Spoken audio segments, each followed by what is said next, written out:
Launceston, generally classed the airport, mix of traffic, helicopters, light aircraft, jets, Virgin and Jetstar both fly in here on a daily basis. Probably one of our biggest issues is the weather and the climate and the terrain. They're the two things that I'd say make a mix for sometimes in aviation not the best. VFR operations in Launceston, because of the nature of the control zone, it sort of comes up to the city and the seaport at the top there, so it's a good place to delineate between being inside and outside controlled airspace. If you're coming in from the north, the normal points we see aircraft coming in are from Devonport down the highway, so West Gap and Trevally Dam, again sort of easy places to pick up navigating visually. Tamar River, an easy way to navigate down.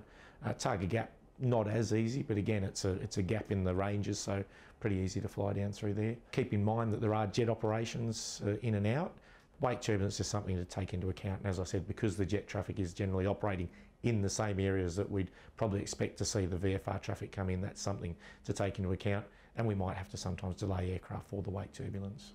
We have surveillance, so again we have a screen up in the tower which allows us to see the aircraft. It's not a radar, but it's a form of surveillance, so if you've got a transponder, turn that on and we can see you, and it helps us provide a surveillance. Melbourne Centre also get the same feed, so if you're unsure of where you are, you need assistance, coverage is pretty good. Melbourne be able to sort of spot most aircraft given some constraints of the topography, but otherwise it's always my advice, have your transponder and turn it on. The most common way of arriving in Tasmania that I've noted seems to be a trip down over Flinders Island. A trip across Bass Strait, of course, is an over water crossing where the pilot should be familiar with the procedure outlined in the en route supplement. When pilots leave overhead Flinders Island and track to Launceston, their track brings them direct over Waterhouse Island, then to Scottsdale, and then to the VFR reporting point called Targa Gap, which is out to the northeast of Launceston Airport. Targa Gap is a fairly easy VFR reporting point to spot because it's between two mountains, Mount Barrow and Mount Arthur. There's no town per se at Targa Gap, so it's best identified via the farmland and via the proximity of the two mountains, one on the right and one on the left. Targa Gap can have marginal VFR conditions when the cloud base is below 2,500 feet, or even without local knowledge below 3,500 feet. I would recommend to pilots coming in via Targa Gap that they familiarise themselves with Scottsdale, and if they can't see through the gap or the heads of both mountains are in the cloud, they divert over to their right, paralleling the coast, and come in via Lilydale, which is a VFR reporting point that's a lot more open in areas of low cloud and easy to spot, and a better way to come into Launceston if the cloud base is low. Tamar River is another option. Generally, if you can't get in via Lilydale, conditions are fairly marginal, and you would then follow the coast along to Georgetown Airport. The only two things to note coming that way is the danger area at Stony Head, which is a military range activated by NOTAM, and Georgetown Airport, although marked as a small airport, it has its own common traffic advisory frequency. Georgetown is the home to a lot of private aeroplane owners from Launceston. There's quite a large hangar complex there and a large number of aircraft based at Georgetown. There's also a recreational aviation school at Georgetown, and Georgetown can be quite a busy little aerodrome. A good little airport to stop into as well. It's a good sealed all-weather runway that would provide an alternate if the weather was really bad. Once you've left Georgetown, which is a good alternate aerodrome, and tracked down the Tamar River, there's a couple of high radio masts at Kelso that should be avoided.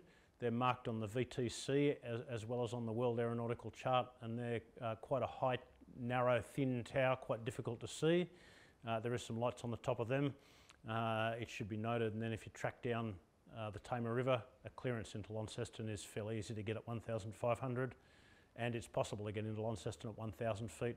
Coming down the Tamar River, the first thing you'll see before Launceston Airport is Tamar Island and then Launceston City. Launceston City is actually at sea level, whereas the airport is at 500 feet above sea level. And if you can get to Launceston City at 1,000 feet, you can generally get into Launceston quite safely, subject to an air traffic control clearance. Tango November, Mike is approaching Tamar Island. Georgetown, Devonport, Port Sorell, there's a training area there.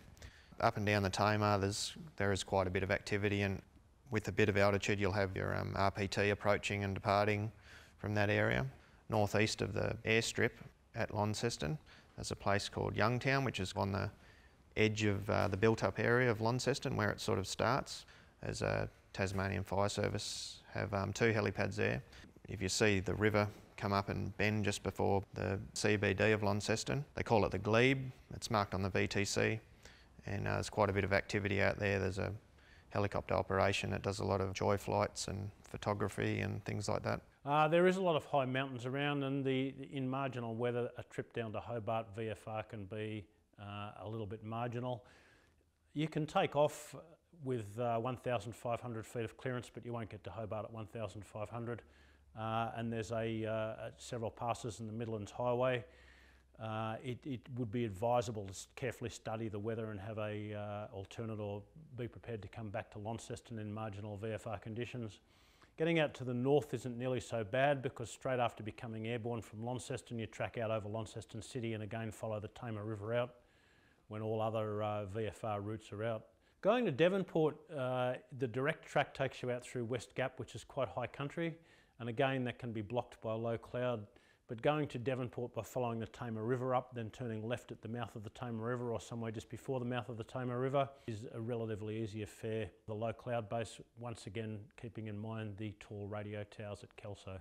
At Launceston, helicopters use the same approach points as fixed-wing aircraft. Request an airways clearance to track direct to Launceston. At these approach points, you'd contact air traffic control. Personally, I do it a little bit earlier, because in a helicopter you're usually a lower priority because we're a slower moving aircraft and you've got a lot of RPT going in and out. Approach track direct to the field and report Launceston City.